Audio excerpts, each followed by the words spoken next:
Ayun yung knowledge ko sa pagpapares is natutunan ko lang din. Bis lang din doon sa friend ko. At saka, pang isang bagay kasi niwala ako, pag gusto mo talaga, gagawa ka ng paraan para matutunan. Yung pag-start ko sa pagbibusiness, kasi hindi naman talaga ako business woman, businessman. So, nag-start ako during pandemic.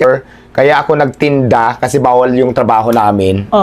Tapos nagtinda muna ako ng hindi muna pares yun eh. Mga sigarilyo, soft drinks, kape, mga merienda, pancit canton. So, doon ako nag-start. Yung time na yun, may konting ipon na. Kasi nag-start ako siguro, ang naging puhunan ko lang sa tindahan ko ng sigarilyo parang nasa 5,000.